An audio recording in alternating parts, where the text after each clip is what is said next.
Big Footy Blues. Big Footy Blues. Big Footy Blues. Turn the Big Footy Blues.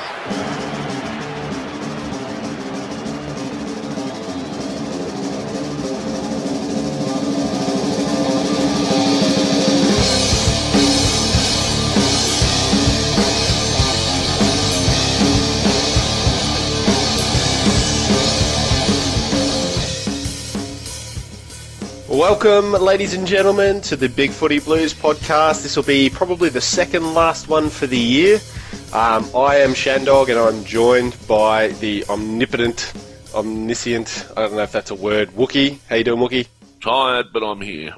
In the hour of need, I stood. Yes, certainly did. And, of course, as always, happydude is here. Yes, I actually showed up, unlike others. Slight jab. That's all right. We'll carry on. Jab doesn't do the podcast anymore. That's right.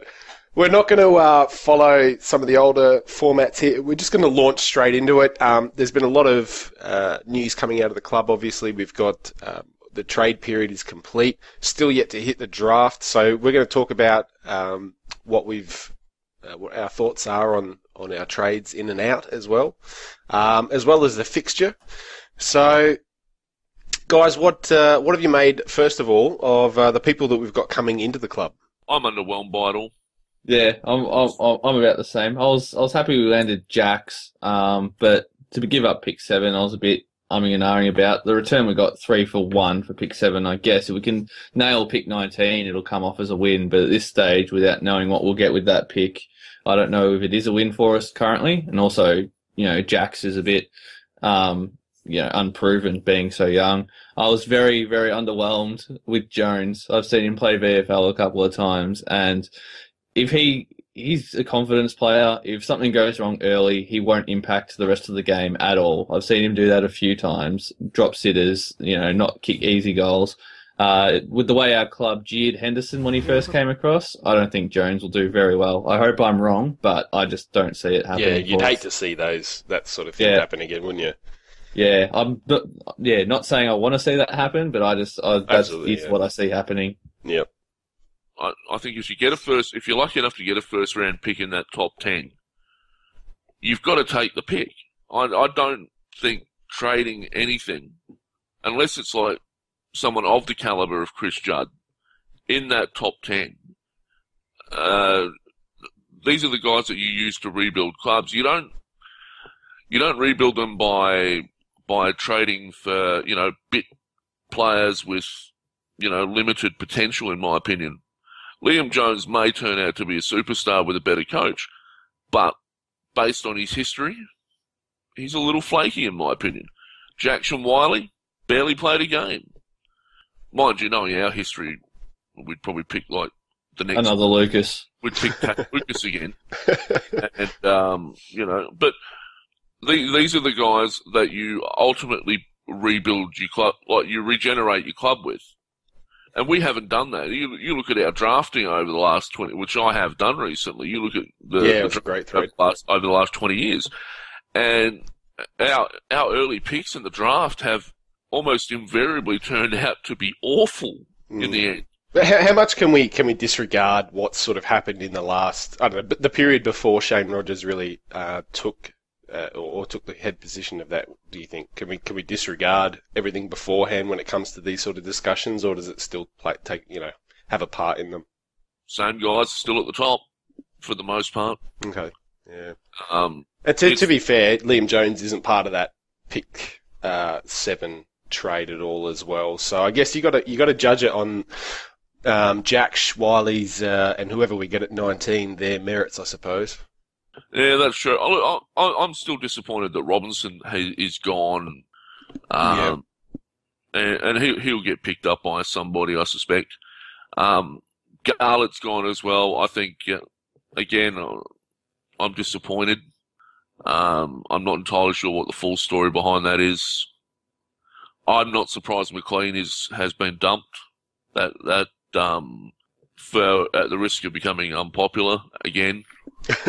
I think it's well overdue, to be honest. I think while McLean is an okay player. I think he's holding back younger talent from coming through. I think he's part of the reason guys like Kasia aren't playing for the Blues anymore. I think there just wasn't any in the team for more than one or two of these upcoming players to come through, and yeah. Yeah, I think it's fair to say that if it wasn't at the end of this year that he got cut, it would have been at the end of next year anyway. Yeah, that's the thing with Brock is we need, if we're serious about really rebuilding, we need to bring those younger players through that have a higher ceiling than what we know we can get from McLean. And while we couldn't get anything at the trade table, it was time to part ways with him and see what we can get from players like Graham. And I think next year's going to be a good year for those players. I think we'll start to see less of Carazzo on that as well. But, yeah, we could hope so. Yeah, in a strange way, you'd hope so. Yeah. It's look. I don't like seeing the older players go, but I mean, with Waite gone, the next longest serving players on the list is Simpson. He's not going to go anywhere. Walker, he won't go anywhere. But Carazzo, I think, is he's still a good player, and he does tag well, but he's not getting any faster. Yeah, it's that changing of the guards that we're seeing. The players that can perform for us quite well on a regular basis are starting to get on, and it's that last of that terrible period that we've just gone through. Those players are starting to exit, and we're starting to see a better team. Like, we're not going to be playing those guys from the dark years anymore. I wonder if Waite's departure will free up Watson to play forward. Yeah, that's an interesting point. Yeah, there's been a few interesting calls on the boards. Some people saying, I can't remember who it was right now, saying that they thought Watson was going to even go ahead of Casbolt next year as one of our key forwards. But now that Kringle, was it? Because he loves Watson. I think it might have been, actually. Shout out to Kringle. If it's not, sorry to whoever it was. But it's going to be very interesting for sure with the forward line that we can set up with over the course of the whole season. There's going to be several people to choose from. So how that all shakes out, it's going to be very interesting to see. One thing we were doing with our forwards last year, I enjoyed watching when I was actually at the games, was we had the three forwards, Casbolt, Henderson and Waite, and they'd rotate their role. They go back, say they all go back to the goal square. One would go up to near the 50, one would stay deeper, and the other one would run up to practically the half-back line, and then they'd link up that way. And then when the ball reset, they'd change, and the next one would go down. So they weren't always one wasn't always constantly running down the field. They were just swapping the role, and that's why in that North Melbourne game you see Waite get the ball in the back line and then kick the goal at the end, because that's the setup we had. And Watson doesn't seem that mobile to keep up with that sort of structure. So it'll be interesting to see what we do. I don't know how mobile Jax is, if he does come straight in. I think he is. Preseason. I think he's considered to be pretty athletic and a very good mover. Yeah, so that might put him ahead of Watson then, just on that basis, if we try and keep that structure. So it'll be interesting to see what forward setup we use next year. And you throw into that mix having Cruiser available as well. Yeah, very true. But Cruiser can just push Warnock away. Warnock is going to be the most overpaid player in the reserves next year. He's just not going to get a game unless Cruiser or Casbolt are injured. Yeah, or even Wood. I think Wood will get a gig ahead of Warnock next season. Wood showed some stuff, man. Yeah. Really earned that second year on his rookie contract. So. I'd rather have Wood. Let's not. No, we're not going to do that. All right. It's not a hard choice for you there. All right. Well, let's talk about the guys who have left our club. So, Jared Waite joined North Melbourne as a free agent. We had Jeff Garlett and our round five selection number 83 went to Melbourne for their number 61, I believe it is, and 79. And so I mean those are the two main guys who come off our list during the trade period, as was already sort of spoken about. We've got McLean delisted, Lucas delisted, Robinson likely to have another club after being a delisted free agent as well. What are the impacts of losing those guys on to our list next year? We have a net gain in age. That's true as well. Do you think though that is Robinson's hard inside work that sort of kamikaze style? Are we going to miss that? Or do we have any people who are going to step up in that sort of role, or is it just do you think it's maybe that role's sort of extinct now? I think Tom Bell plays that role sort of a bit, and I think doesn't that Wiley kid that we got in that trade for pick 7 play in that sort of role too? Well, he's definitely a hard inside mid, yeah. Yeah, so maybe the decision, like the final decision to delist Mitch wasn't made until like we knew that we were landing that trade with that sort of idea in place of him to come in, maybe not next year, but even the year after with Tom Bell being the short-term fix. Because I always thought it was hard to see Tom Bell and Mitch Robinson in the same team in the long term. So I think that's where that will go. And we'll lose, obviously one of their spots being Mitch's will go to a more outside player that can give us that run that Mick kept saying that we were missing during the season. I think we'll miss his hardness, but I think that's balanced out by not missing his frequent bombing attempts to nobody or to the opposition, or him punching the ball through on the full from a ruck in front of goal. I don't think we'll miss stuff like that. I don't think we'll miss his off-field indiscretions. I just think that when it comes down to his hardness, I think it's almost balanced out by the unskilled things that he does. He's enthusiastic. He means well on the field, but at the same time, he hasn't shown any inclination to do much more than bomb the footy when he's got it. We need to be better than that. For sure. Yep. What's the point of having key forwards if you're not going to kick the ball to them? Yeah. I know that we haven't had key forwards for some years, but in the last year or two we have begun to develop a forward line that actually does work together. So yeah, I don't think we'll miss that side of it.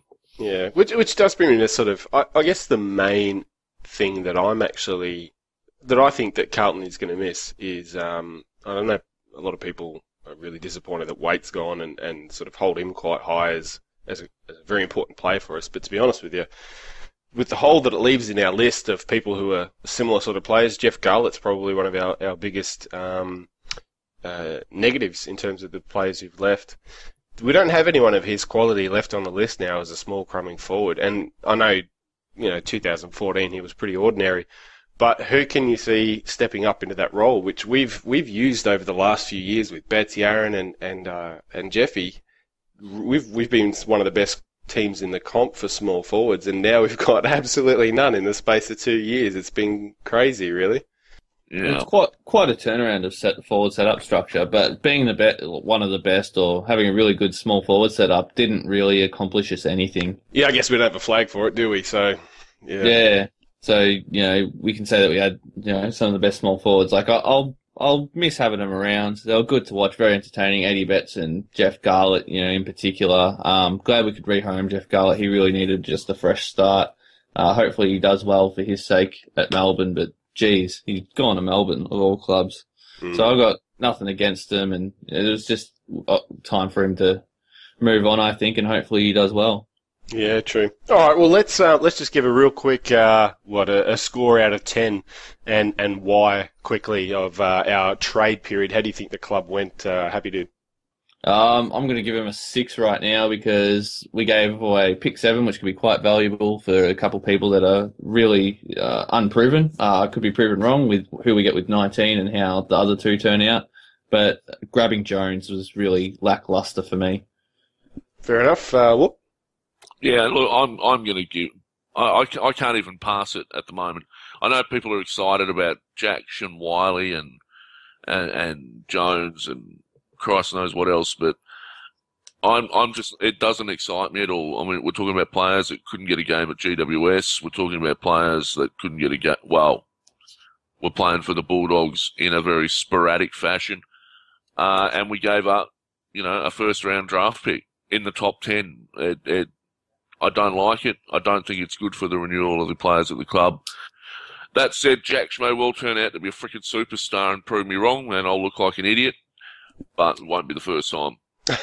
I'm saying 5, and I'm sticking by it, and damn you all. Fair enough. Look, I reckon I'll just go slightly higher. I give it a 7, which to me I think it's a decent score.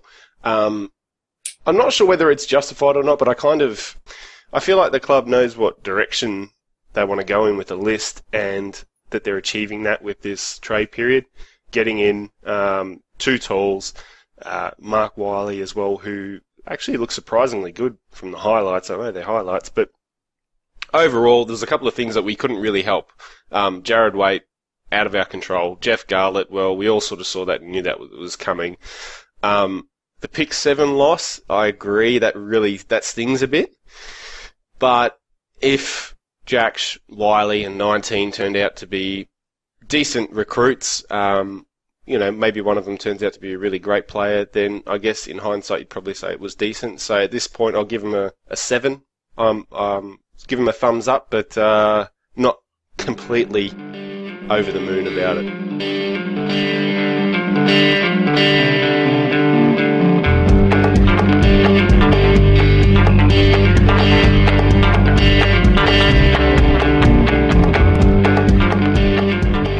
So the 2015 fixture has been released, and there's a few little interesting bits and pieces about who are playing when and where and such. Guys, what did you get overall for the impression of our draw for 2015?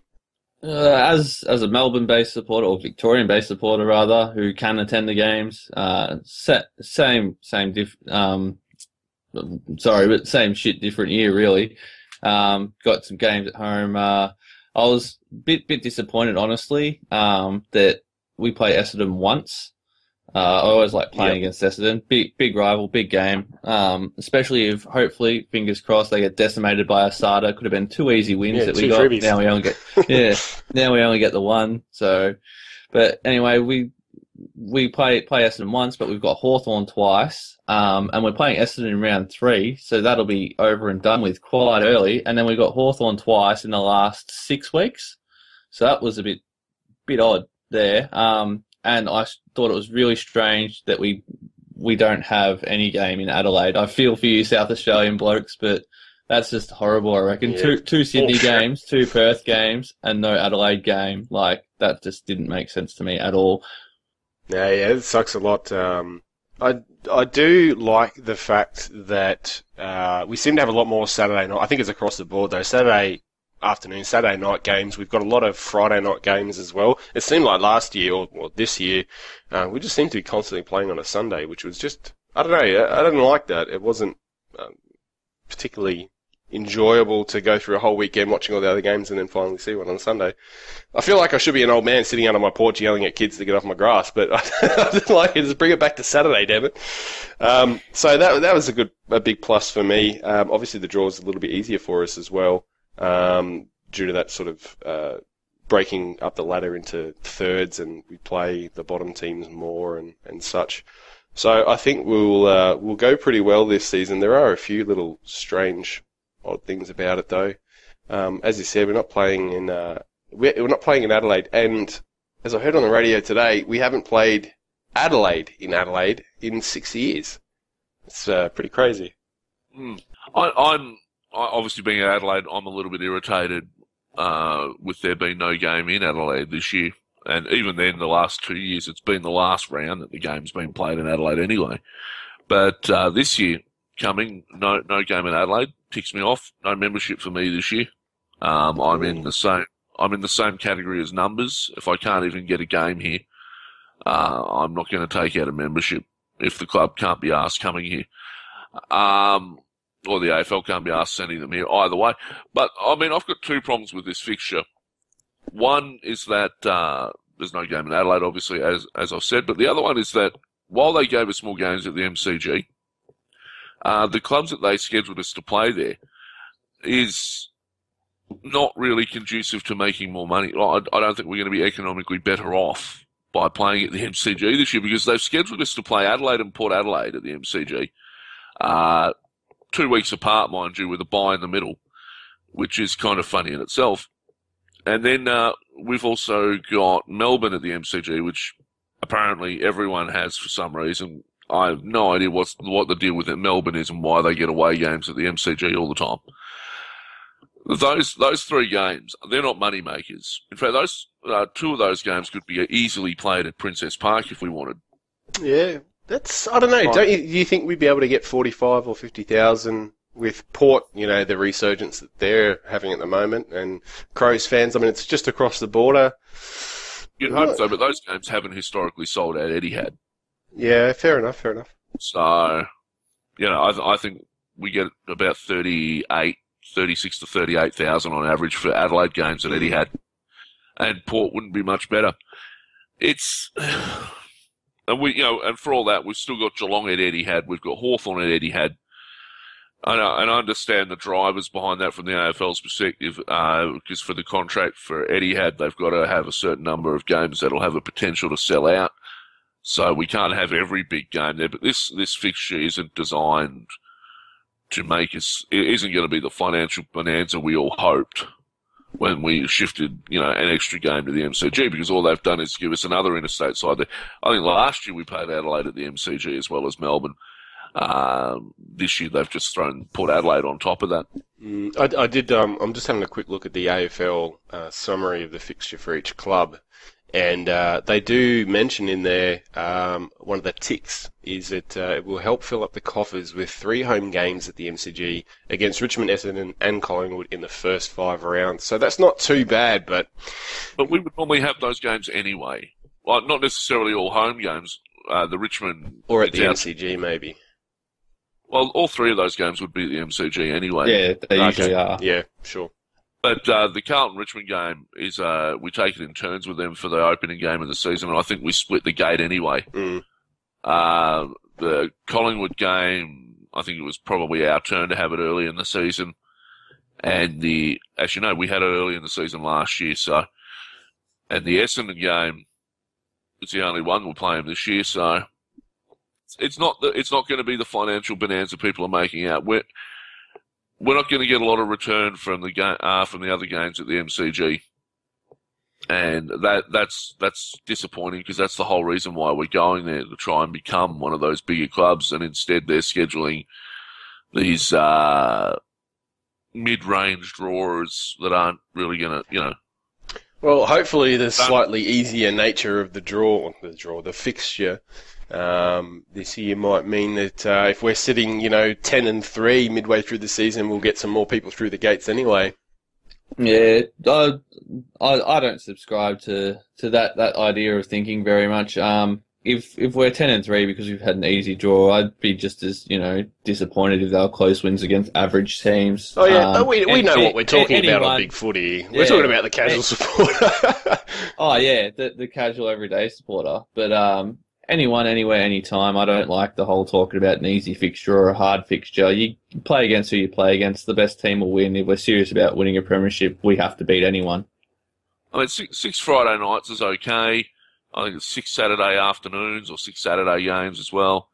Nothing on Sunday nights, no Monday nights, but we have to go to New Zealand for a game, which I can take or leave, really. It's not our home game, so...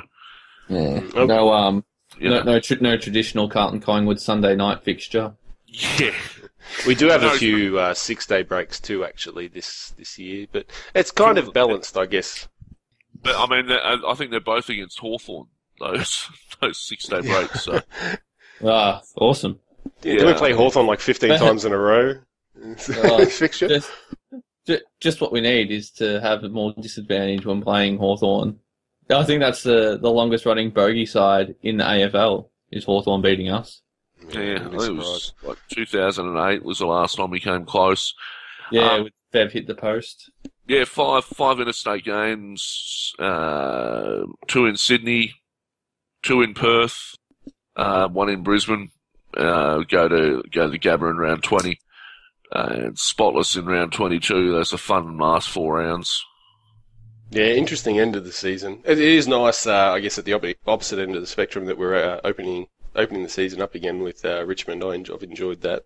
Yeah, that's always good. It was always good in the past, because I remember when we were doing it all those years in a row, walking into the MCG, and you'd see all the Richmond supporters, they're the members that sit next to each other, meeting up and like shaking each other's hands, talking about, reflecting on how their summer was, saying this year will be better.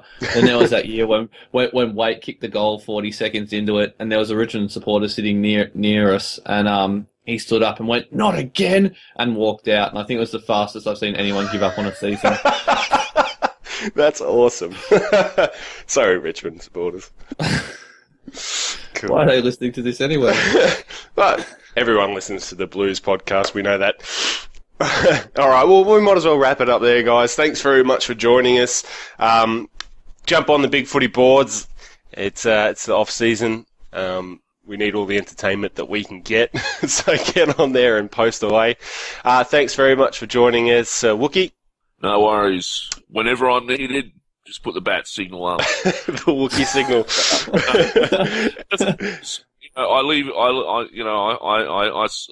As I've said a number of times before, I started this podcast with ODN, and I left it in his capable hands, and he's done a reasonable job with it, but unfortunately tonight he's let the side down.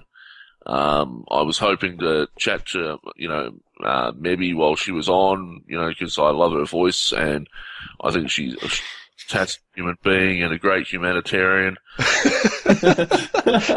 Bluebell as well, of course, I don't want to leave her out because I get yelled at when that happens. But, and so these, and HBF, who, I can take or leave, let's face it. But, I'm just pleased to have, come in your hour of need and helped out. Yep.